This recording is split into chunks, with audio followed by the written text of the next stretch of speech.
Nós hoje estamos com o privilégio de receber aqui no nosso painel de autores, de conversa sobre autores de referência para a memória social, a professora Luciana. Eu quero falar um pouquinho dela, primeiro, do quanto eu estou contente dela ter aceito esse convite. Enfim, eu sou fã, e desde que tive o privilégio de ser aluno dela. Mas a professora Luciana, ela é formada em História, mestre em Antropologia, doutora em Sociologia. Atualmente, ela é uma pesquisadora da Casa de Oswaldo Cruz, da Fiocruz. Ela é professora do Programa de Pós-Graduação em Preservação e Gestão de Acervos e do Patrimônio Cultural da Fiocruz, mas também professora do Programa de Pós-Graduação em Gestão de Documentos da Unirio. É um programa onde nós somos colegas. Entre 1986 e 2018, ela integrou a equipe do CPDOC da FGV e atuou como pesquisadora, como professora, como coordenadora do programa de pós-graduação. Foi coordenadora do setor de documentação, programa de história oral. Tem uma experiência muito, muito ampla, muito rica, enfim, na pesquisa e na docência de um campo que nos envolve, pensando em memória social.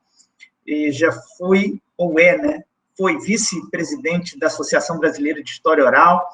A gente tem realmente uma oportunidade bem bacana de ouvir a professora Luciana hoje. Mas eu pedi a ela para participar desse painel e dessa nossa conversa hoje com um autor, e, na verdade, uma autora, Beatriz Sarlo. Nesse momento do nosso painel, acho interessante, porque nós não estamos olhando para um autor europeu, o que estivemos fazendo nos outros encontros, né? Estamos diante de um pensamento latino-americano, e mais do que latino-americano, né? O pensamento da Beatriz é um pensamento político bem importante, e bem importante, inclusive, para o nosso momento. Outro dia, vi uma referência de entrevista dada por ela recentemente, e fiquei pensando mesmo, inclusive, no engajamento dela, engajamento político dela. Então, muito bom, Luciana, que você esteja aqui. Então, é um grupo que tem esse perfil que eu falamos no início, né? Alunos do programa, alunos de outros programas, alunos de mestrado, alunos de doutorado, e o que nos reúne aqui é a oportunidade de olharmos alguns autores de referência para essa área de concentração memória social. E o programa, enfim, conta há muito tempo com parceria da Luciana, né? Muitas bancas, você tem uma interlocução histórica com o programa, e hoje está aqui entre nós. Obrigado, está com a palavra. Muito obrigada, Eliezer, por essa apresentação generosa e afetuosa, né? Me lembro bem também de você como assistindo uma aula lá na FGV, uma aula já no seu doutorado, né? E desde então a gente tem trabalhado e, né, sido colega, tem sido muito bom. Eu agradeço esse convite a você e a Johanna, né, que estão organizando essa série de palestras, né? Que, na verdade, chamei palestra, mas eu fui convidada para uma conversa, e será mais uma conversa informal do que uma palestra mais formalizada. Eu sempre tenho aqui minhas notazinhas, porque faz parte né, faz parte de fazer o trabalho, né, faz parte enfim, do processo, né, de entrar, de revisitar o autor, né? Eu fui reler o livro da Beatriz Sarlo, esse livro, Tempo Passado, Cultura da Memória e Guinada Subjetiva, que é o livro que eu propus, né, que a gente sobre o qual eu propus que a gente conversasse. Eu acho que é importante dizer isso, né? A Beatriz Sarlo, ela é uma estudiosa da área da literatura e dos estudos culturais, né? Ela é argentina e ela é uma autora contemporânea, né? Ela está viva, né?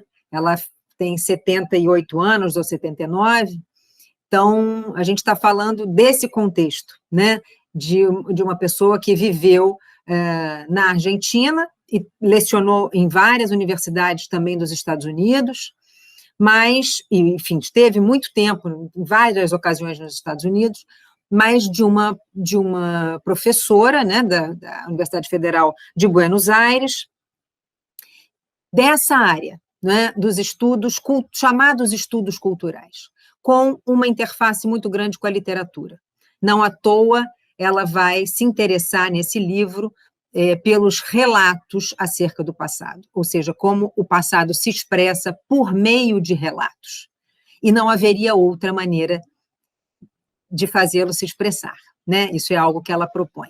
O passado só existe porque ele é relatado, porque ele é narrado de diferentes maneiras, e nesse texto ela vai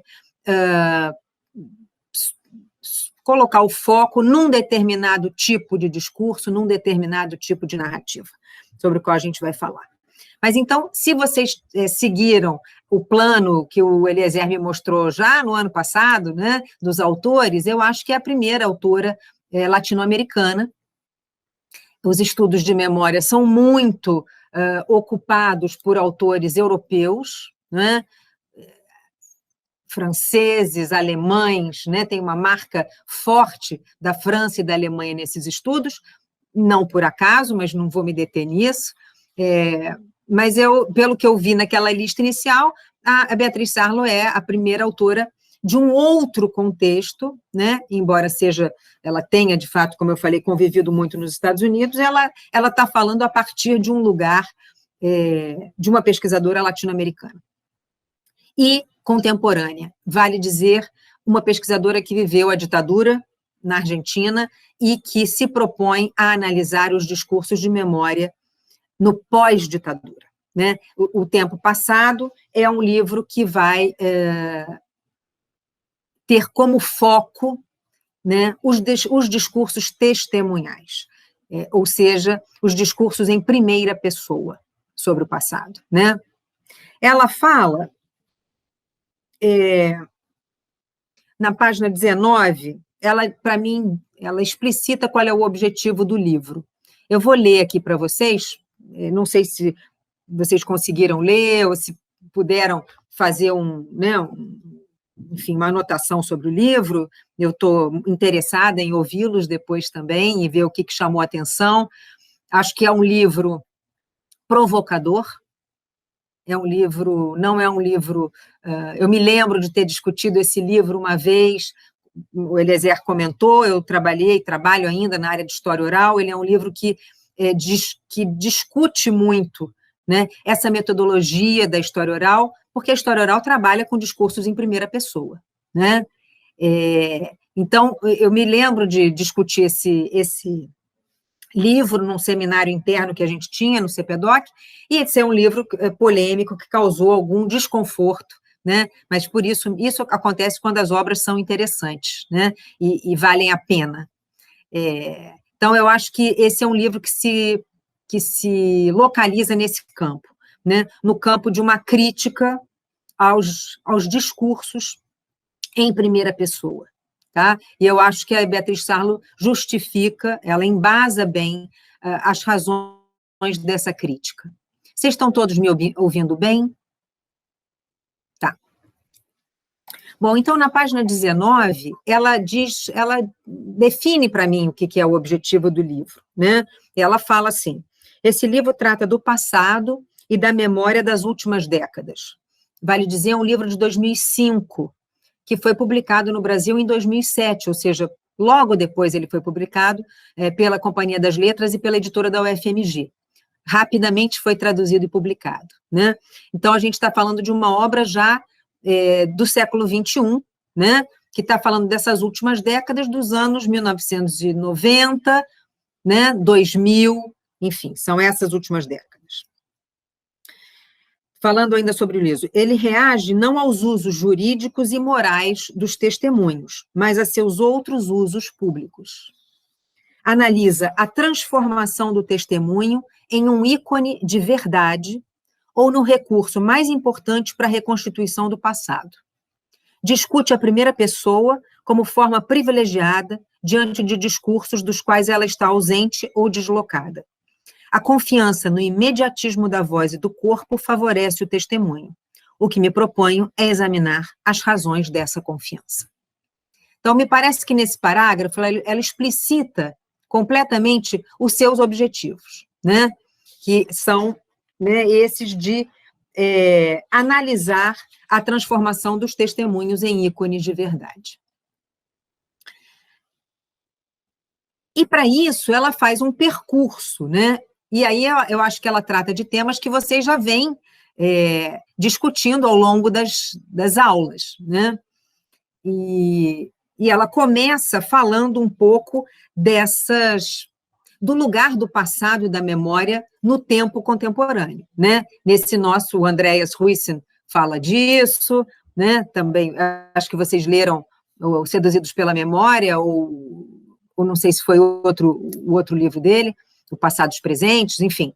Mas o Huyssen, ele também trabalha com essa ideia, né? De uma presença forte do passado no mercado de bens simbólicos, né, do presente.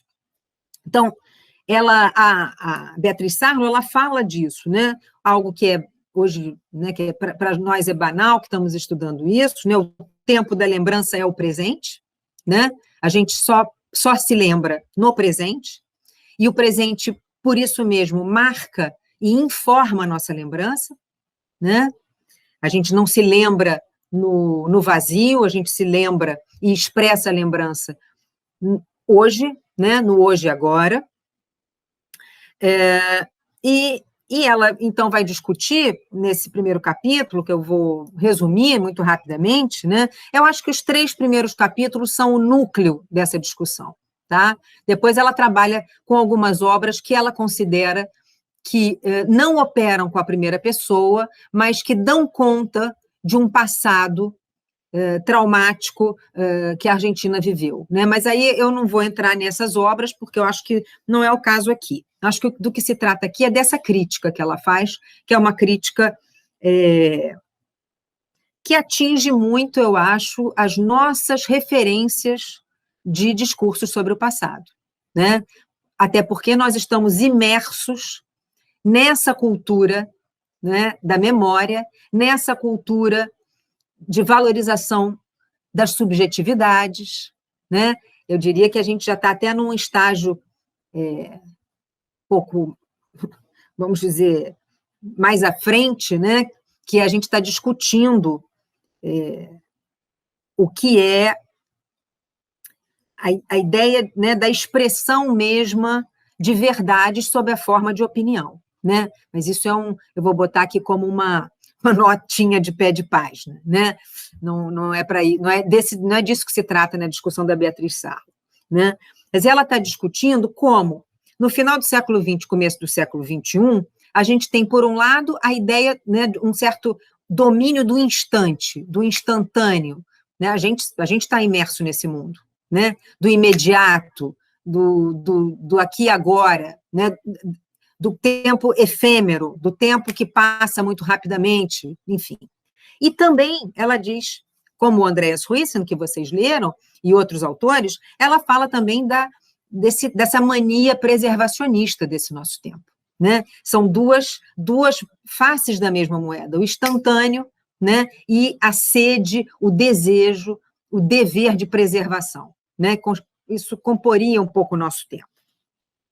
Ela fala também dos novos sujeitos, né, da história, ela discute um pouco isso, e dos estudos culturais, da sociologia da cultura, como é que a história e a sociologia da cultura, nesse momento depois da crise do estruturalismo, né, nos anos 60, 70, se volta para novos sujeitos. Quem são esses novos sujeitos? Os excluídos, os subalternos, as mulheres, né, vamos dizer, o cotidiano, né? Os estudos culturais se povoaram, né, desses temas e desses objetos que suscitaram, então, novas metodologias, né? Não era possível mais recorrer às fontes antigas da história, né, e do estudo da cultura, era preciso inovar nessas fontes. E, então, a história, enfim, foi buscar os diários, as cartas, né? E também, ao longo desse final aí do século XX, as entrevistas. A própria história oral é filha desse momento. Né? A ideia de que é possível gerar uma fonte a partir de um diálogo com uma testemunha, com alguém que vivenciou, né, participou ou interpretou determinado passado, é filha desse mesmo tempo. Né? Então, a história oral é uma metodologia que nasce nesse contexto de novos sujeitos, novas fontes, e de uma valorização do indivíduo, né, como uma fonte da história mesmo. Né? E é isso que ela chama como de guinada subjetiva. Né? O subtítulo do livro é esse, Cultura da Memória e Guinada Subjetiva. É a ideia, exatamente, de que no bojo desses novos objetos e dessas novas fontes, etc., emerge com força, né? Se a gente pensa em fontes como um diário, como a correspondência, como um depoimento, uma entrevista de história oral, a gente está se referindo a narrativas em primeira pessoa. Né? A gente está se referindo a esse tipo de fonte.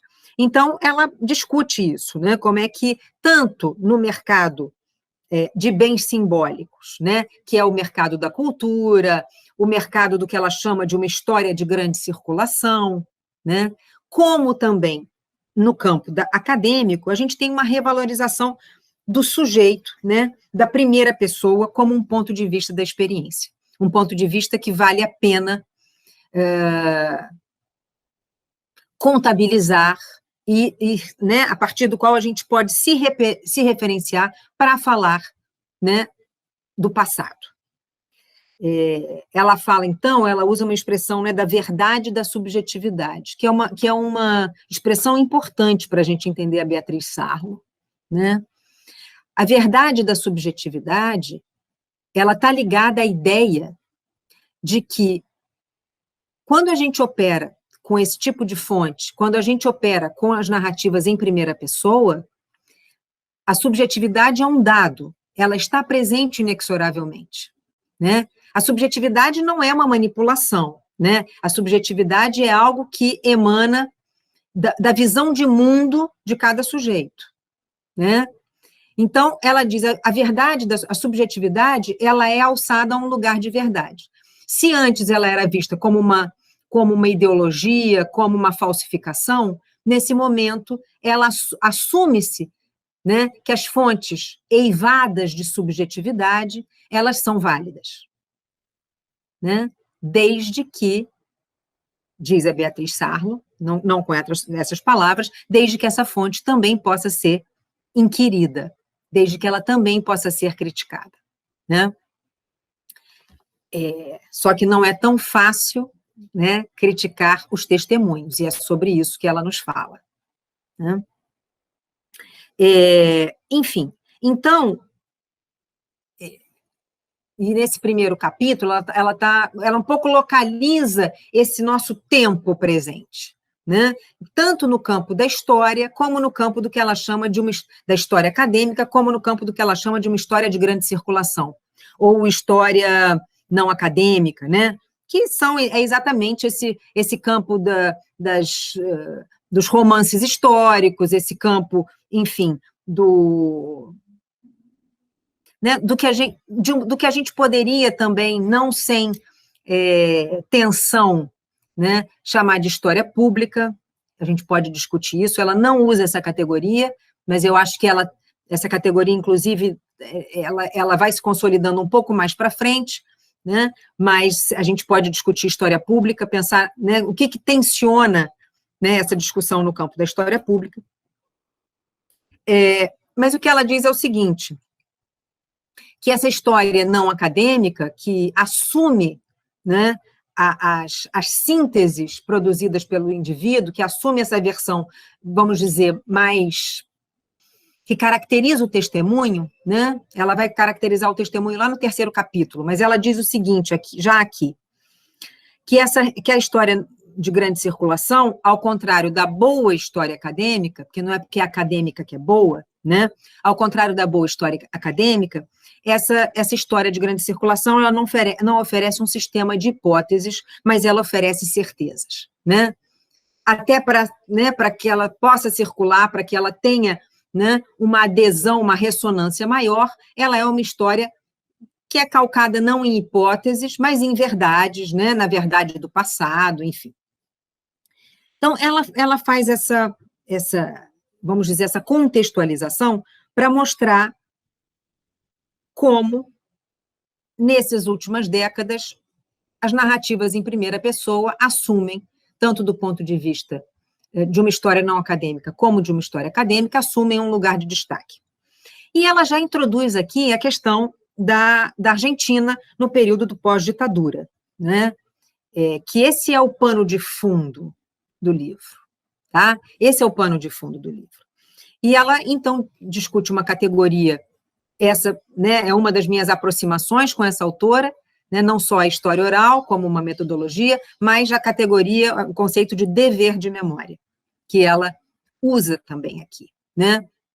E sobre o qual a gente pode falar, né? A memória, diz ela, foi um dever da Argentina no período da pós-ditadura, ou seja, testemunhar era um dever daqueles que haviam sobrevivido, né, ao terrorismo de Estado na Argentina, né? E necessariamente, né, muitas vezes esses discursos são discursos em primeira pessoa, de quem sofreu, de quem foi torturado, de quem, enfim, né, viveu o terror do Estado e sofreu o terror do Estado. Então, ela já coloca nesse primeiro capítulo essa questão, como é possível exercer a crítica desse tipo de testemunho? Né? E chama atenção para o fato de que criticar a memória, para ela, não significa estimular o esquecimento. Eu acho que isso também é uma coisa que a gente precisa deixar bem clara, que eu acho que ela reitera isso várias vezes. Não se trata de não falar, né, ou de não testemunhar, se trata de, do ponto de vista de uma história acadêmica, inserir o testemunho como uma fonte que também deve ser criticada à luz de outras fontes, né? Só que existe uma tensão muito grande, né? Porque o testemunho, primeiro, ele foi e é ainda, não só na Argentina, ele é condição, né, para que processos, né, judiciais aconteçam, e não se trata de... E a tensão está justamente aí, né? Não se trata de criticar os usos jurídicos e morais do testemunho, se trata, do ponto de vista da Beatriz Sarlo, de poder cotejá-los com outras fontes no processo de produção de um discurso historiográfico, tá? Há outros autores, tá, gente, nesse mesmo contexto discutindo isso. E uma autora que ela cita é uma francesa chamada Agnès Vieux-Vorka, que escreve um livro chamado A Era do Testemunho, tá? L'ère du témoin, que discute exatamente essa era, né, esse lugar do testemunho no espaço público, em diversas frentes. Bom, mas enfim. Aí ela vai fazer... essa é a problemática e é o lugar, vamos dizer, da expressão da reflexão da Beatriz Sarlo. As últimas décadas, ou seja, o final do século XX, o começo do XXI, e o lugar que nele ocupa as narrativas em primeira pessoa, o que ela chama de guinada subjetiva, né? Também ela chama de razão do sujeito, né? A ideia de que a razão está calcada no sujeito. Ela coloca questões no capítulo 2, que eu acho que são questões né, filosóficas mesmo, né, mas que eu acho que são boas para pensar. Ela faz algumas perguntas, eu pensei 3 delas. Ela pergunta: que relato da experiência tem condição de esquivar a contradição entre a firmeza do discurso e a mobilidade do vivido, né? De uma outra maneira, a experiência se dissolve ou se conserva no relato? Ainda de uma outra forma, em vez de reviver a experiência, o relato seria uma forma de aniquilá-la, forçando a experiência a responder a uma convenção? Então, ela estressa com essas perguntas o que haveria, se haveria contradição entre a expressão da experiência, né, a própria experiência e a sua expressão na forma de discurso. Né? Quando a gente elabora um discurso sobre a experiência, a gente está sendo fiel, a gente pode ser fiel à experiência, ou a gente está sempre, digamos, informando e formatando essa experiência com a lógica do discurso e do discurso que se expressa no tempo presente. Né? São as perguntas que ela coloca, que eu acho que são perguntas filosóficas, né? Sobre a tensão entre a experiência e o relato da experiência. Né? Então, ela coloca dessa maneira. Ao mesmo tempo, ela diz, não existe experiência sem narração. Né? Quer dizer, a experiência tem que ser narrada de alguma forma, né? Senão ela se perde no esquecimento ou no instante, no imediato. Né? Mas admitir que não existe experiência sem narração não quer dizer que você elimine, né, esses problemas que ela levanta. Será que o discurso sobre a experiência de fato é fiel à experiência? É possível ser fiel à experiência? E aí ela vai reconstituir, e eu não vou aqui me deter nisso, porque eu vejo, como eu falo muito, eu já estou vendo que eu já falei quase meia hora, né? Eu não vou ficar falando muito, mas ela ela reconstitui, por meio de alguns autores, o Benjamin, que talvez vocês tenham lido, né, estava previsto enfim, naquela listagem inicial de autores, não sei se vocês discutiram, mas ela passa pelo Benjamin, né, ela passa pelo Jean-Pierre Le Goff, não confundir com Jacques Le Goff, né, dos Lugares de Memória, um outro Le Goff. Ela passa pelo Paul de Man, pelo Derrida, ela chama alguns autores que vão, resumidamente, mostrar como é complicado, como não é simples, a ideia de que o narrador é capaz de narrar uma experiência do passado fiel ao seu referencial. Né?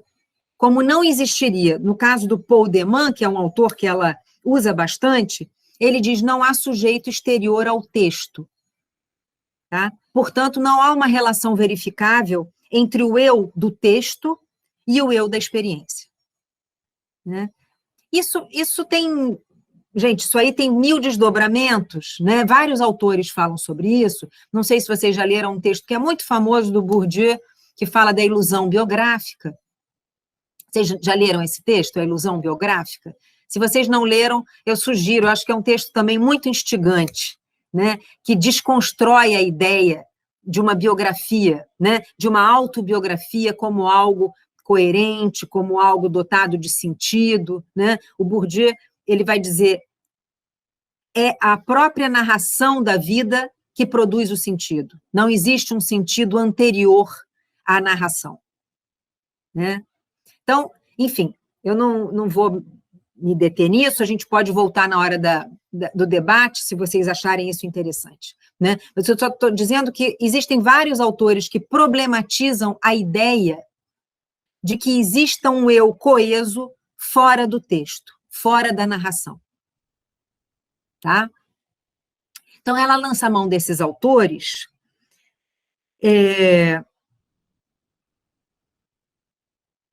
para mostrar como não é evidente, e as próprias ciências sociais, né, não é evidente que a gente considere a narração em primeira pessoa como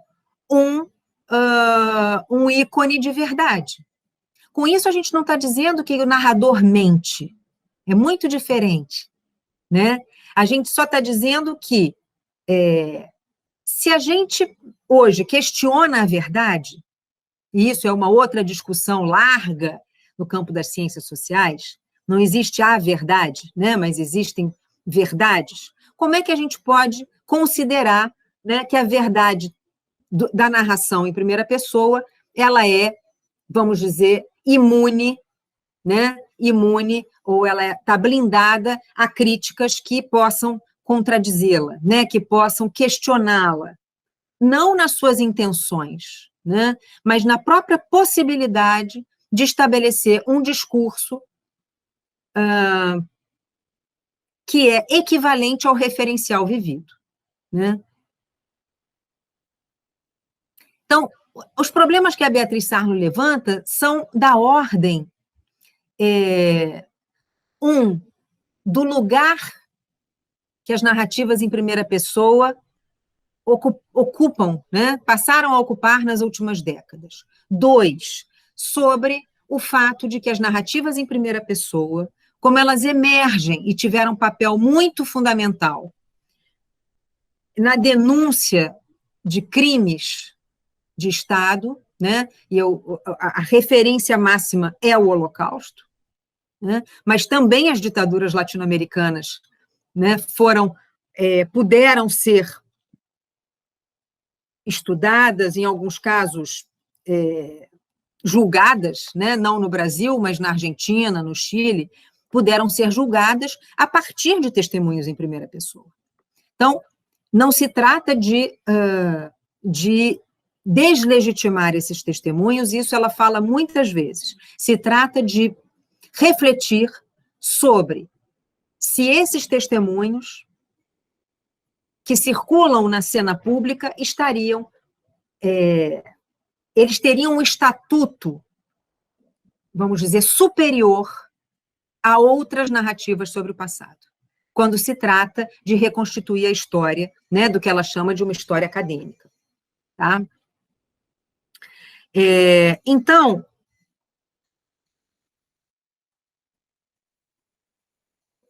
ela diz o seguinte: se a modernidade, né, Benjamin, né, final do século XIX, né, meados do XIX até meados do XX, se a modernidade duvidou, vamos dizer, das possibilidades da narrativa em primeira pessoa, levantando esses problemas, né? Não existe, por exemplo, sujeito exterior ao texto, né? Não existe um referencial verificável a partir do texto, né? O que aconteceu? Que na pós-modernidade, essa narrativa, essa narrativa testemunhal ganhou um lugar especial, né? Um lugar de destaque e, segundo ela, um lugar de alguma maneira, um pouco cristalizado, um pouco sacralizado, né? Então, o que aconteceu? Ela explica isso, né? Quando ela fala do Holocausto, por exemplo, e quando ela fala dos testemunhos do terrorismo de Estado na Argentina, né? Há uma discussão enorme, gente, sobre isso, né? Sobre o lugar do testemunho, o lugar público, jurídico e histórico do testemunho, né, como uma forma de reconstituir o passado. Então, ela diz o seguinte, basicamente, que a partir do Holocausto, o Holocausto teria estabelecido um modelo para as narrativas em primeira pessoa, né? Isso não é só ela que diz, enfim. Talvez o Andreas Huyssen também, se eu me lembro bem, ele também fala sobre isso, né? Não sei se vocês leram essa parte. Enfim, como e aí ele, inclusive, fala sobre, né, ele faz um paralelo, não sei se eu estou me lembrando, ele aproxima, né, a Shoah, né, o Shoah, filme do Lanzmann, com a lista de Schindler. Eu não sei se vocês leram esse trecho, ele mostra, né, duas formas diferentes de acionar o passado, né, a partir, sobretudo, e ela também fala do Shoah aqui no livro, né, do filme, a partir da pressão sobre os testemunhos, não há nada além dos testemunhos no filme do Lanzmann, né, versus uma versão, digamos, mais romantizada, que é a lista de Schindler do Spielberg, né? Então, enfim, vários autores estão visitando essas narrativas sobre esse passado traumático, né? Que marca, mais uma vez, o lugar da memória nos nossos tempos. O lugar especial, o lugar valorizado, o lugar, digamos, né, um pouco cristalizado da memória nos nossos tempos. Bom, então ela faz uma provocação aqui no final desse capítulo 2, quando ela diz, se já não é possível sustentar uma verdade, que a gente, né, nas ciências sociais, a gente abriu mão da ideia de que existe uma verdade, florescem em contrapartida verdades subjetivas que afirmam saber aquilo que há 3 décadas atrás se considerava oculto pela ideologia ou submerso em processos pouco acessíveis à simples introspecção. A memória ganhou um estatuto irrefutável. Né? Isso é uma questão do nosso tempo. Né? E vocês exatamente estão aí, claro que a temporalidade dos autores define, né, essa mirada sobre a memória. Halbwachs, em meados do século XX, não está falando, né, de uma sedução da memória, ele está, inclusive, preocupado com outra coisa, né, em como pensar a memória como um fenômeno social, né, como um fenômeno que se dá no social, a partir do social, e que produz sociabilidade, né, que produz amálgama. Como é que essa visão é depois discutida pelo Pollack? Enfim, né? Esses autores estão numa chave. Huysman e a Sarlo, entre outros, estão discutindo esse lugar da memória no cenário contemporâneo, né? Esse lugar referencial, esse estatuto da memória nos nossos tempos, né? E ela, especificamente, está trabalhando com a retórica testemunhal, ela e outros autores, mas como a retórica do testemunho é uma marca característica desse momento em que a memória ocupa esse estatuto diferenciado. Tá? No capítulo 3, e já é o último, eu estou me encaminhando aqui para o final dessa breve exposição, né? Ela vai falar sobre a pós-ditadura na América Latina, e ela vai dizer como os testemunhos foram necessários para julgar, no caso da Argentina e do Chile, os responsáveis pelo terrorismo de Estado. Né? Aqui a gente viu, né, parêntese, há pouco tempo, como a própria instituição da Comissão Nacional da Verdade foi motor, não é, para o golpe e para o caminho, né, os caminhos que o Brasil tomou nos últimos anos. Isso está explícito, não sei se vocês leram, né, nesse livro de entrevistas que foi lançado recentemente, com o general Vilas Boas, mais uma vez, um discurso em primeira pessoa, as memórias, né, uma entrevista. Claro que essa é uma fonte que deve ser questionada, que deve ser criticada, né, mas é um exemplo claro, né, de como, e a história oral, como de uma maneira geral, nos nossos tempos, como as narrativas em primeira pessoa ganharam, né, um estatuto importante e são fonte, né, enfim, estão no mercado editorial, fazem, né, enfim, fazem estão presentes, né, na cena pública, como não estavam, é isso que ela mostra, como não estavam, né, em meados do século passado, por exemplo. Né? Então, enfim, fechando meu parêntese, né, eu digo, no Brasil nós não julgamos, né, os crimes de Estado da ditadura, né, mas nós tivemos, sim, uma série de iniciativas de registro, não é, de memórias das vítimas da ditadura. Né? Então, nós produzimos aqui também uma série de narrativas que, em vários acervos de história oral e no próprio acervo da Comissão Nacional da Verdade, né? Onde a gente tem uma valiosíssima fonte, né, para estudar o passado. Mas, enfim, esse é o contexto, né? A pós-ditadura na América Latina. Então, quando a transição na Argentina acontece, e vamos lembrar que a ditadura argentina ela vai de 76 a 83, né? Uma ditadura muito mais curta, um período ditatorial muito mais curto, né? Nesse sentido, uma memória talvez mais condensada, né? Diferentemente da nossa ditadura de 21 anos, né? Onde a gente teve vários tempos dentro desse tempo ditatorial, né? Enfim, e aí os processos memoriais também são mais, talvez sejam mais complexos, né? Mas, bom, não quero discutir isso, pelo menos agora. Deixa eu terminar aqui a Sarlo. Então, quando essas condições para transição aconteceram na Argentina, logo no final dos anos 80, né, os discursos sobre a ditadura e o terrorismo de Estado começaram a circular e se mostraram indispensáveis para a restauração do que ela chama de uma esfera pública de direitos.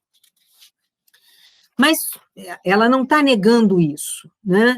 Ela só está dizendo, e ela está propondo o seguinte, ela caracteriza lá no capítulo 3 o que ela chama o que caracterizaria os relatos testemunhais, né?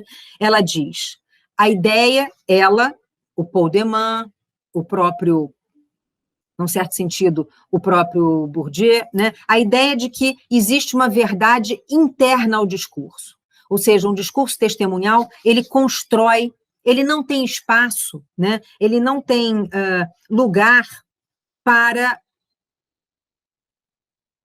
o contraditório, né?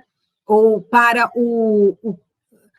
para as ausências. Ele é um discurso que pretende preencher o vazio do passado, né? Ele é um discurso que pretende dar conta daquilo que aconteceu, né, com a pessoa que relata. Isso não é um erro, né? Isso não é um defeito. Para ela, isso é uma característica, né? Só que ela é uma característica que modula, que produz a narrativa também, né? Então, a ideia de que existe uma verdade interna ao discurso. Outra característica que é não apenas dos discursos testemunhais é que o presente marca sempre o discurso sobre o passado, né? Então, a verdade que eu expresso hoje, ela é informada pelas condições em que eu a expresso no presente, né? Ela é informada pelas minhas próprias condições de possibilidade de emissão desse discurso, hoje, né? Ela diz que os relatos testemunhais, em geral, eles têm uma profusão de detalhes, são os detalhes que confirmam o próprio relato, né? Exatamente porque não há espaço para ausência, não há espaço, né? O relato testemunhal, ele é um relato que se pretende completo, né?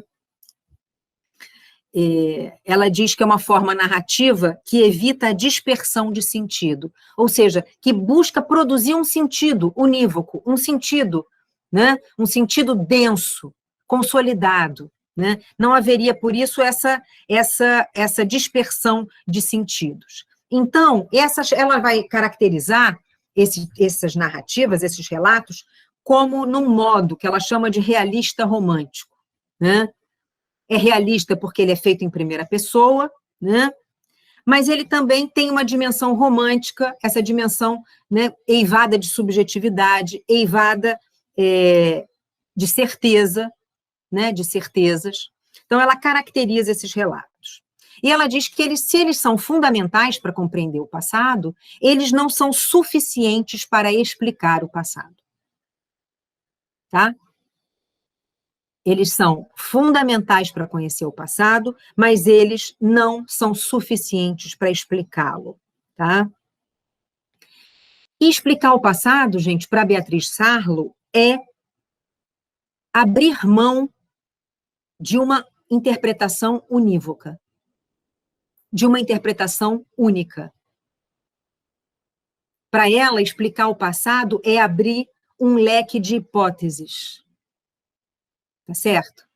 É por isso que ela diz, jurídica e moralmente o testemunho ele não é questionável, mas como, digamos, como o relato sobre o passado, ele deve ser questionado. Não questionado, como eu disse, né, do ponto de vista de uma deslegitimação, mas ela diz que ele não é suficiente para explicar o passado, né? Por essas características que ela levanta. Ela vai falar, né, do anacronismo. Se alguém tiver uma questão, a gente pode voltar a isso, eu não vou me demorar nisso, né? Ela diz, por exemplo, que esses relatos testemunhais, eles são incapazes de reconstituir o que ela chama de uma densidade político-ideológica dessa época, né? Ela sugere que os relatos testemunhais, pelas características que eles têm, eles sacrificam, né, essa dimensão, vamos dizer, o que ela chama do semblante intelectual e ideológico do movimento político-social, né? Por quê? Porque a narrativa em primeira pessoa ela é incapaz de dar conta desse universo intelectual e ideológico, né? Ela é sempre uma narrativa referida às experiências, né, e a memória das experiências do sujeito que narra, né? Então, na verdade, o que ela sugere, e aqui eu finalizo, o que ela sugere é um problema, ela levanta um problema, que eu acho que é um problema do nosso tempo, não é um problema de fácil equacionamento, tá certo? Porque, de fato, os testemunhos, sobretudo os testemunhos de violências, né, eles são insubstituíveis, né, para reconstituir o passado. Me parece que ela faz uma diferença em algum lugar do livro sobre esses testemunhos, né, da vítima e outros testemunhos, e ela sugere, inclusive, isso, né, quer dizer, que é como se qualquer discurso testemunhal, nos nossos tempos, tivessem adquirido esse estatuto de verdade, né? E não apenas os discursos, né, das vítimas ou os testemunhos das vítimas de violências, né, e de crimes de lesa humanidade, enfim, né? Então, o que ela está discutindo, basicamente, é esse lugar privilegiado, um pouco inabordável, um pouco interdito do testemunho nos nossos tempos. Tá? E aí ela faz esse movimento intelectual, né, de buscar os autores que refutam a própria ideia de que existe, né, um sujeito, uma narrativa que dá conta do passado referencial, né? Aí ela vai dizer, bom, a gente desconstruiu o sujeito, narrador, né? Mostrou todas as implicações e as imbricações desse sujeito narrador, porém, hoje, esse sujeito narrador, ele tem um estatuto privilegiado nos discursos sobre o passado, né? E ela está questionando esse lugar, né? Então, me parece que é um livro muito interessante para quem trabalha com história oral, né? Com testemunhos, com entrevistas, né? Eu acho que essa é uma dimensão interessante. E ele, para mim, parece também, como eu falei no começo, um trabalho que dialoga muito com uma discussão que foi muito presente, ainda é, no cenário francês, mas que a gente também, de alguma maneira, pode discutir para o caso brasileiro, que é a ideia do dever de memória, né? A memória como uma obrigação moral, como em que circunstâncias a memória ela é obrigatória, né? E ela ganha um estatuto diferenciado, né? Houve uma discussão muito grande na França, não vou falar sobre isso, mas no começo também dos anos 2000, sobre o dever de memória. Não sei se vocês leram alguma coisa sobre isso ao longo desses seminários. Que bom, já tem alguém aqui dizendo que ouviu a Beatriz Sarlo. Deixa eu ler aqui. A Dolores Rezende. Alguém botou aqui... tá, o livro. Boa tarde a todos. Tive a chance de ver Beatriz Sarlo nesse evento maravilhoso em 2016 no MAR, Seminário Internacional Biblioteca Walter Benjamin. Que legal. Eu não conheço essa... Eu vou ver. Obrigada pela dica. Eu li agora, ela veio na Flip, eu acho que ela veio na Flip mais de uma vez, se não me engano, né? Ela, enfim, ela é uma pessoa que dialoga aqui com... Bom, basta ver que esse livro dela foi traduzido e lançado 2 anos depois, né, do lançamento na Argentina, enfim, é uma autora que transita muito aqui entre nós. Então, era isso. Eu acho que, não sei se vocês discutiram essa categoria, dever de memória, acho que é uma categoria interessante, e a Beatriz Sarlo está discutindo muito nesse contexto, tá? Nesse contexto em que a memória se torna dever, né? Se torna uma obrigação moral, né? E ela é uma obrigação moral em determinados contextos, né? Mas o que ela discute é se essa percepção, né, da memória, né, do estatuto de verdade do testemunho, ela não estaria impedindo, nesse contexto, né, da Argentina, do início dos anos 2000, uma crítica, né, do ponto de vista da história, né, uma crítica de fontes que incluísse o testemunho como uma fonte a ser também cotejada, né? Ela tá discutindo esse estatuto diferenciado, tá? Mas a gente pode questionar também essa indagação. Enfim, está aberto para a gente. Como eu disse, eu acho que é um trabalho interessante e sofisticado, que ele nos faz pensar, né? Nessa desconstrução e nessa reconstrução do sujeito. Eu acho que isso está no cerne de várias preocupações do tempo presente. Era isso, pessoal. Bom, queria agradecer muito a professora Luciana pela exposição da Beatriz Sarlo. E agora eu quero abrir para vocês, quem tem alguma colocação, alguma dúvida. Cecília, quer falar? Ah, tá com a mãozinha, agora que eu vi. Pode falar, vou passar para você. Ok, obrigada. Eu não sei se era sobre isso que o Eliezer ia falar, mas eu fiquei com dúvida sobre esse dever de memória. Esse dever de memória, não sei se você falou e eu não entendi, ou se você nem tocou nisso. Mas esse dever de memória é individual? Esse dever de memória vem de uma instância? Como é que se coloca esse dever de memória? De onde ele surge? Não sei se você falou sobre isso. Ou se ela falou. Não falei porque... ela também não explica plenamente, ela não explica, ela menciona o dever de memória, mas ela não explica. Eu posso rapidamente... Alguém mais quer fazer alguma pergunta? Posso responder depois mais uma, ou não. Se não tiver mais nenhuma pergunta, eu já respondo. O que você acha, Johanna? Geralmente a gente faz esse bate e volta. Um aluno pergunta e a gente passa para você. Depois abre de novo. Tá? Pode ser? Claro. Tá. Então, o dever de memória é uma categoria que começou a circular na França nos anos 2000, né, ligado a alguns temas sensíveis da história francesa. Tá? Ele não é um dever individual, ele é um dever coletivo. Tá? A ideia de que determinados passados, inclusive o Estado legislou sobre isso, né? Determinados passados, eles têm obrigatoriamente que ser lembrados, eles não podem ser esquecidos, né? No caso da França, o colaboracionismo, né? E a deportação, né? de judeus na época, na Segunda Guerra, isso é um pouco a matriz, tá, gente? O Holocausto, a Segunda Guerra, é a matriz de de uma memória do nosso tempo, né? Define algumas balizas dessa memória do nosso tempo. Então, na França, mas não só esse tema, né? A ideia de que alguns passados, eles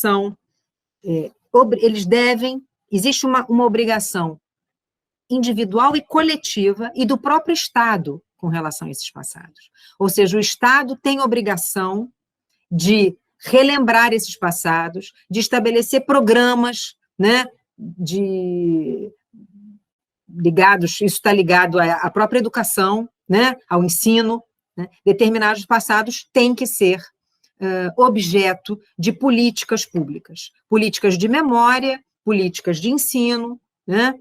Então, na França, esse foi um debate que, se você tiver interesse, né, eu posso te indicar 1 ou 2 textos sobre isso, né? Eu mesmo escrevi um texto sobre isso em 2007, já faz tempo, e foi num momento em que eu tive na França, com a minha bolsa sanduíche, doutorado, eu estava estudando uma outra coisa, mas eu fui completamente sugada por esse debate, né? Que na França ocupava a arena pública, estava no rádio, estava nos jornais, né? Esse debate, e eu comecei a me interessar, e quando eu cheguei aqui, um pouco eu vamos dizer, sistematizei, né?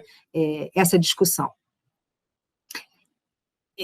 Isso foi objeto de muitas tensões, né? Porque também quem estabelece os passados cuja lembrança é obrigatória, né? O passado e a memória é uma área de conflito, é uma arena de conflito, né? O passado ele está sempre no centro da arena de conflito. Então, esse estabelecimento de quais são, né, os passados em relação aos quais existe uma obrigação de lembrar, isso não é uma coisa pacífica, né, e simples. Então, num determinado momento, o Estado, né, que na França estabeleceu o que foi chamado lá de leis memoriais, algumas leis que diziam como se lembra de determinados passados, o Estado francês recuou, né, dessa intenção e falou, não é possível legislar sobre a memória, né? Mas isso não quer dizer que tenha aberto mão de referenciar, né, de referendar alguns passados, até porque não é só o Estado que faz isso, são os grupos sociais, né? Enfim, o passado ele é lembrado de diversas maneiras. O Estado é um ator importante, muito importante, né? Que define datas comemorativas, que define, né, currículos escolares, enfim, uma série de coisas. Mas ele não é o único ator, né? Esse é um campo aberto aí aos debates. Então, não é, tá, Cecília, um dever individual. Ele é um dever coletivo, mas ele é um dever coletivo que deve ser vivenciado pela coletividade, nesse sentido, por cada um de nós. Mas ele se expressa publicamente. Ele não é um dever, entende? Assim, individual, que eu vivencio no meu mundo privado. Não, ele é um dever coletivo que se expressa na cena pública. Tá? Só para completar, um dos conflitos seria exatamente o fato de que existe uma memória que se quer esquecer, e aí, se o Estado, por exemplo, participa dessa definição do que deve ser lembrado, né, ele tem muito interesse também em esquecer uma série de coisas. Isso é um dos conflitos, assim, dessa... Olha, eu acho que sim, né? Eu acho que sim. A gente observa mudanças, né? Mudanças políticas que redefinem o que deve ser lembrado, né? Que buscam redefinir o que deve ser lembrado. Então, existe sempre uma tensão, né, constitutiva desses processos de lembrança e esquecimento, né? Não existe lembrança e esquecimento fora, né? Até porque, como a memória ela só se expressa no presente, ela está sempre condicionada pelo presente, né? Então, as condições de expressão da memória são ditadas pelo presente. Então, tem um lado que, sim, né, o Estado pode ter interesse também em... Eu vou comentar muito rapidamente. Houve uma crise, né, em 2002, mais ou menos, na França, que era exatamente o momento... Não, eu tive lá um pouco depois, mas eu vivia ainda esses ecos, né, que foi o seguinte, houve uma primeira lei, que era uma lei que dizia que negar o Holocausto era crime, né, chama Lei Guessot, uma lei de 2001, né, que estabelecia que negar, ou seja, o negacionismo em relação ao Holocausto era um crime, né, não era passível de prisão, etc., mas era uma postura criminosa. Foi a primeira lei. E ela foi motivada por ataques antissemitas, né, pela profanação de um cemitério judaico, por alguns eventos, né, um pouco a reemergência do antissemitismo e a negação, discursos negacionistas que negavam, né, o Holocausto, né. Então, essa lei ela foi aprovada por pressão de grupos que queriam, de alguma maneira, né, impedir ou né, se contrapor a esses outros discursos. Veja, nada se dá no vazio, né? Mas, em 2003, se não me engano, houve uma lei que dizia também motivada por pressão de alguns grupos, que era uma lei que dizia que, deixa eu me lembrar dos termos, talvez eu não me recorde, mas que falava do papel dos franceses no além-mar, de um papel positivo da colonização. Veja, né? Olha o passado aí, um passado sensível, um passado, né, vivo, né? Então, claro, essa lei passou por pressão de alguns grupos, né, grupos dos retornados, né, aqueles que haviam ido, colonizado, voltado para a França, né, e que tinham... e essa lei passou e ela gerou uma enorme reação, né? E esse, na verdade, era uma lei mais ampla, mas ela tinha uma linha que dizia isso, reconhecimento do papel positivo, não sei se da colonização ou da França no além-mar, uma coisa assim. Essa linha acabou sendo retirada da lei, tá? Mas ela chamou atenção para esse fato, né? Para que legislar sobre o passado seria sempre uma tarefa complexa, né? Como é que você garante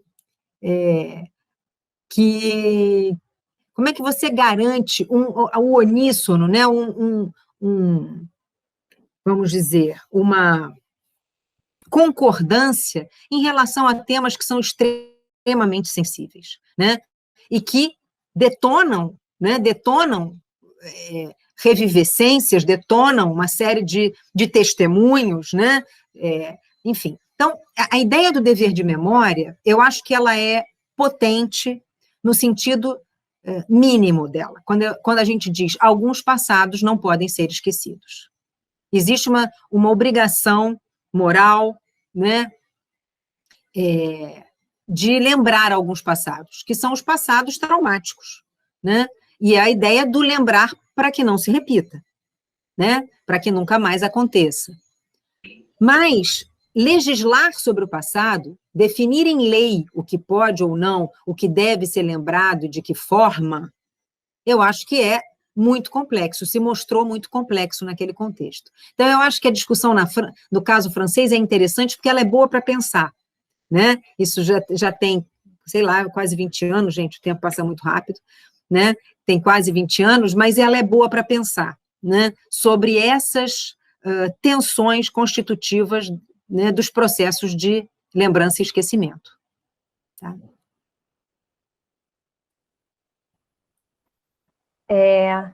Eliezer, você já reiniciou? Tá, pronto. Sim, sim. Vamos ver se agora funciona. Vocês estão me ouvindo?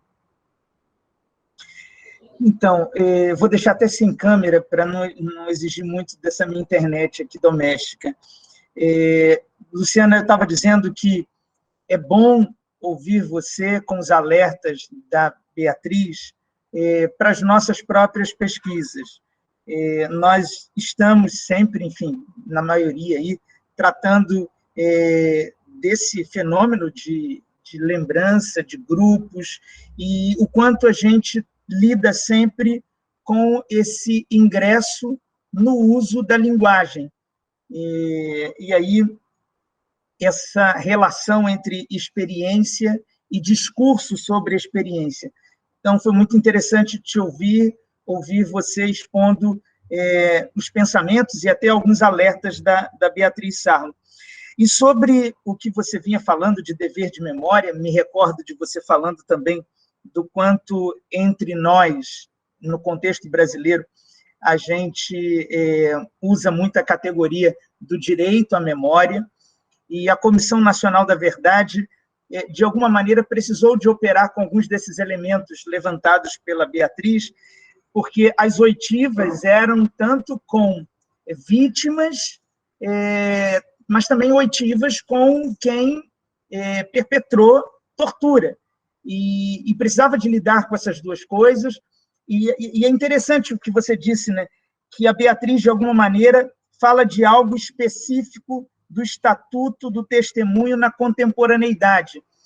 E o quanto a pegada dela é falar dessa boa historiografia acadêmica que a gente deve fazer ou precisa fazer com testemunho? Porque, nesse caso da Comissão Nacional da Verdade, você tem, então, não só o testemunho da vítima, mas o testemunho desse torturador, e essas coisas não estão num plano de desdobramento jurídico, pelo menos no caso brasileiro, né? A lei da anistia é algo que veta, né, a dimensão jurídica para isso e para essa revisão ou para essa visita que a gente faz ao passado. Mas eu queria fazer esse comentário. É muito bom te ouvir e eu também destacaria na página... Eu queria ouvir seu comentário. Na página 36, num parágrafo que começa assim, em suma, não se pode representar tudo o que a experiência foi para o sujeito, pois se trata de uma matéria-prima em que o sujeito testemunha é menos importante que os efeitos morais de seu discurso. Não é o sujeito que se restaura a si mesmo no testemunho do campo, mas é uma dimensão coletiva que, por oposição e imperativo moral, se desprende do que o testemunho transmite. Eu queria um comentário teu sobre esse trecho, que para mim foi muito significativo. Mas, mais uma vez, obrigado, tá, Luciana? Imagina, Eliezer, é um prazer conversar sobre esses assuntos que sempre me interessam e me mobilizam. Aqui ela está falando especificamente, vou comentar primeiro esse parágrafo, depois a gente pode falar um pouquinho sobre a nossa...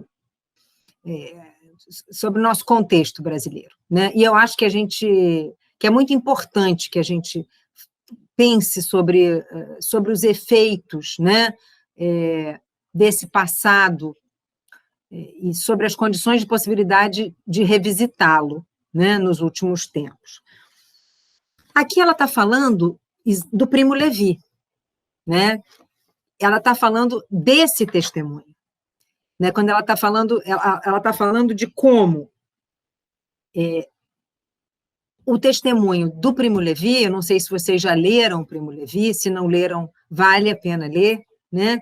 Tem um livro clássico que É Isto um Homem, né? É um livro clássico do Levi, mas tem um outro que eu gosto muito também, que acho que é Afogados e Sobreviventes. Eu não sei se é Afogados e Sobreviventes, mas, enfim, é um livro muito bom que ele já escreveu um tempo depois, refletindo sobre falar sobre a experiência de campo. É um livro onde ele já... onde ele discute essas condições de ter falado, como é que era difícil falar, como é que a escuta, né, as tensões da escuta sobre aquele passado, que eu acho que é um livro assim, fantástico. Então, ela está falando de um testemunho específico, né, que é o testemunho do sobrevivente do campo, né? E ela está dizendo que, nesse caso, como em outros, né, o que possibilita o testemunho é o fato de que ele não experimentou o campo até na sua forma, né, mais radical.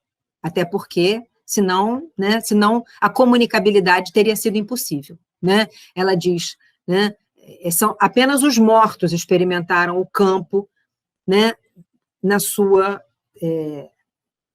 a experiência do campo, no sentido mais dramático e radical, não foi comunicado.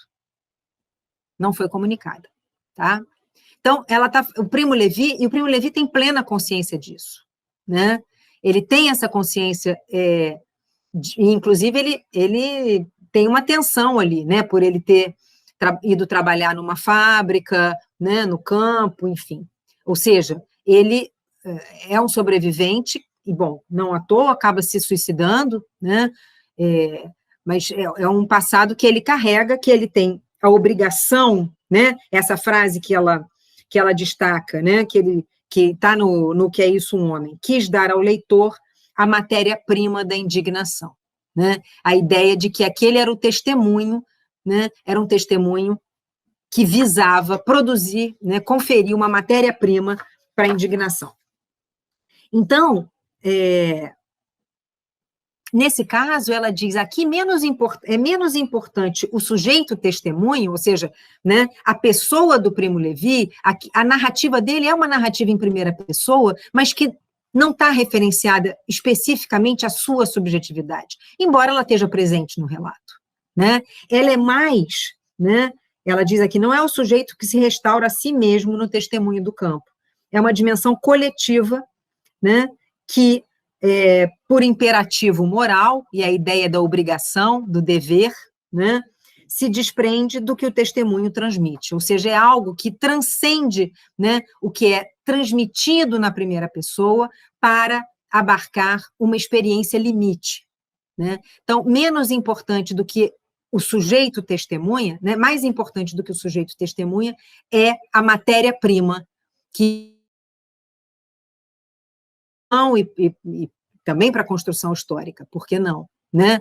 Mas aqui se tratava mesmo de narrar o que não seria conhecido sem o testemunho. Né? Então, assim, e é engraçado nesse parágrafo que você citou, eu fiz uma anotação aqui, né? Remetendo para um outro autor, que é o Todorov. Eu não sei se vocês vão ter oportunidade de ler, né? Mas o Todorov, ele faz uma separação entre a memória exemplar e a memória literal, né? E eu anotei aqui, nesse caso, é memória exemplar, não é memória literal. Ou seja, é uma memória que serve para pensar essa experiência e outras experiências de violência. Não é uma memória literal que não pode ser comparada com outra. Né? Se vocês, enfim, esse é um autor que também vale a pena, não vou falar aqui, que senão começa a falar do Todorov, não é um testemunho para si, é um testemunho que não está voltado para restaurar a verdade do sujeito. É um testemunho que se propõe a fornecer as condições, né, de estabelecer uma verdade mais ampla, né, uma verdade para pensar, né, o mundo social, mas não necessariamente referido àquele sujeito. Eu acho que é disso que ela está falando, tá? Ou seja, é um testemunho em primeira pessoa, mas o objeto não é o sujeito Primo Levi. Tá? Eu acho que há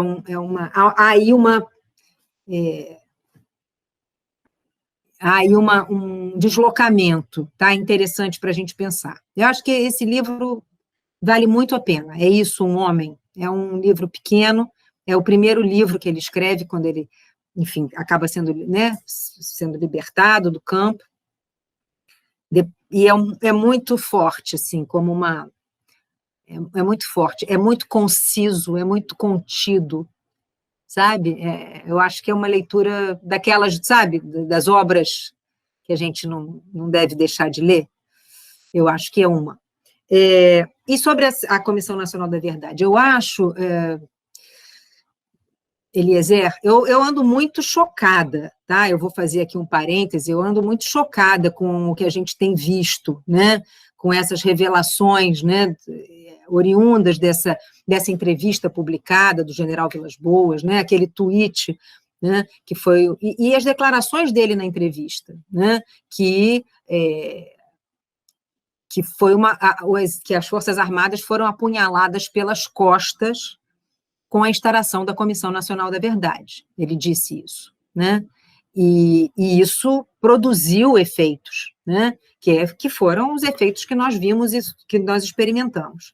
Então, veja, né? Uma comissão que não tinha exatamente um objetivo né, de julgar, né? Não tinha força jurídica. Era exatamente o estabelecimento, né? O estabelecimento de um direito à memória, a ideia de que algumas memórias, elas, né, devem se expressar, elas têm que ser revistas, e a gente percebeu, eu acho muito claramente, como a nossa democracia é frágil, né? Como a gente não fez o dever de casa, né? Isso, o conhecimento sobre o passado, né? Fundamental, um direito à história, né? E um direito à memória, né? A memória, sobretudo, né? Das vítimas, dos familiares, enfim, né? Que tem direito à expressão dessa memória, à expressão pública dessa memória. Mas a gente percebeu, a gente está percebendo, né? Acho que essa frase me marcou muito, que foi pensada da entrevista dele, né?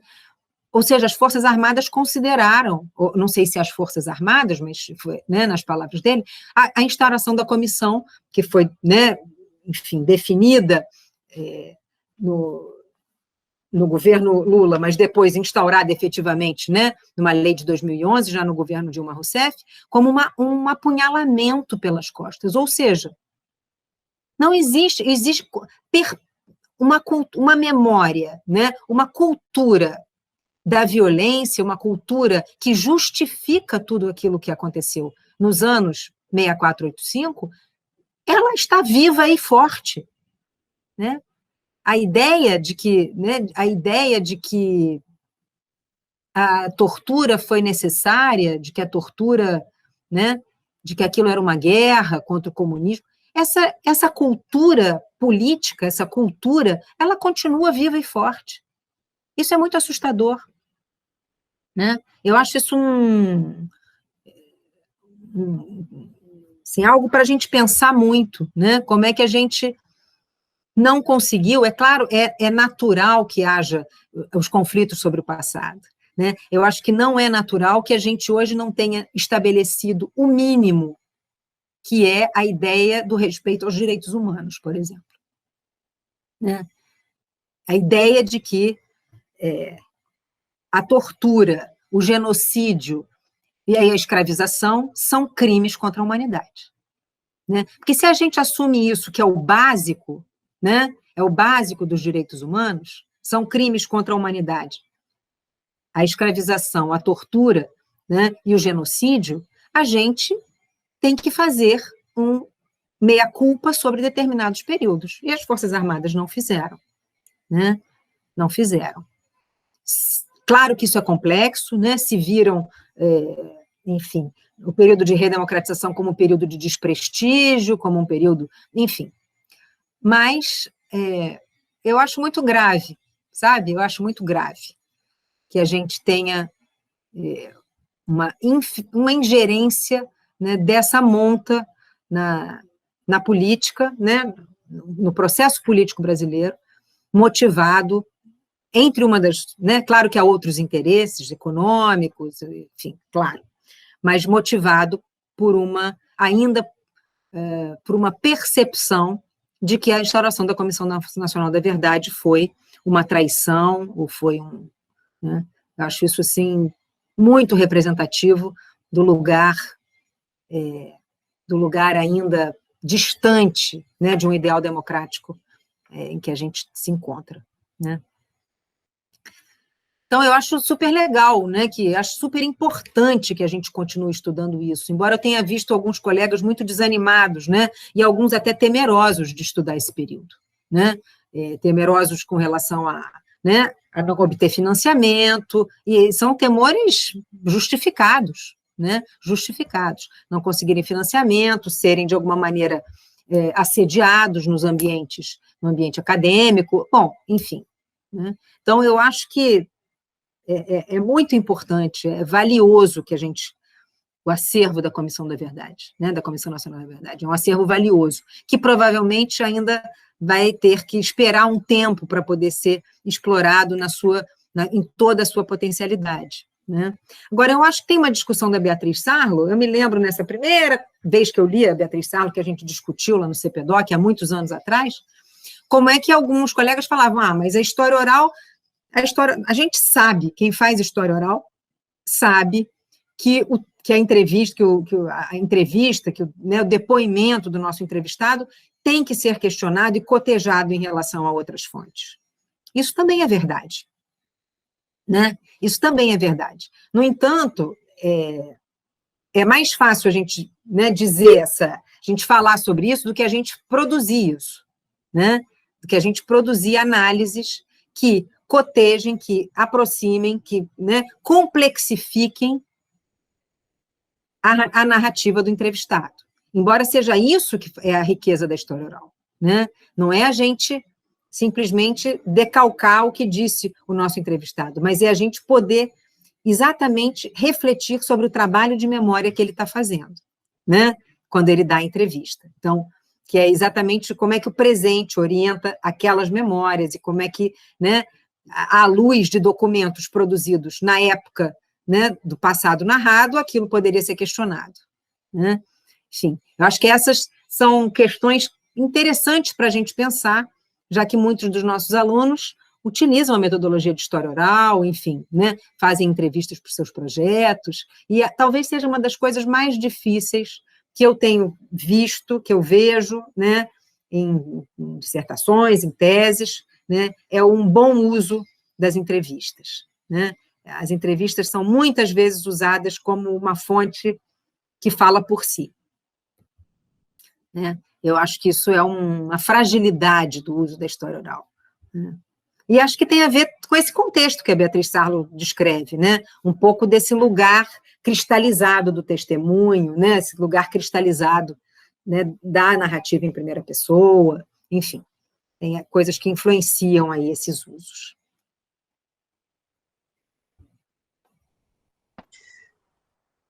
E eu gostei quando você, na reta final da sua exposição, vou fechar a câmera para não forçar a internet, mas que você disse assim, para Beatriz Sarlo, o testemunho tem a característica do detalhamento, tem a característica de evitar a dispersão. Aí você disse, e para Sarlo não se confunde com uma outra etapa de explicação e dar conta de facetas desse passado, né? Eu acho interessante, e por isso que eu chamei até de alerta. Acho que ler a Beatriz Sarlo traz alertas para o nosso trabalho mesmo de pesquisa com memória. Eu concordo. Eu acho que eu acho que isso é uma coisa muito importante, talvez seja o cerne, né? O cerne dessa discussão, essa ideia de que o testemunho ele não preenche o vazio da explicação, né? Ele pode ser uma explicação, mas ele não é da própria natureza do testemunho, baseado, né, na experiência individual, que ele não seja capaz de uma explicação mais complexa, né, de perceber as ausências, de perceber os vazios, né, exatamente porque ele parte do referencial individual, né, que busca dar conta, né, que a partir de uma determinada ponto de vista, dá conta de um todo que não é, né, que é impossível, ele não consegue ser exaustivo, né? Tem uma frase que eu acho que ela... Deixa eu ver se eu coloquei aqui, eu botei em algum lugar. Ela cita Susan Sontag, na página 21. Ela cita...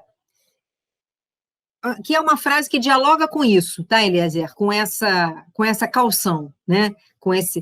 Que é uma frase da Susan Sontag, que ela diz, estou citando, talvez se atribua valor demais à memória e valor insuficiente ao pensamento, né?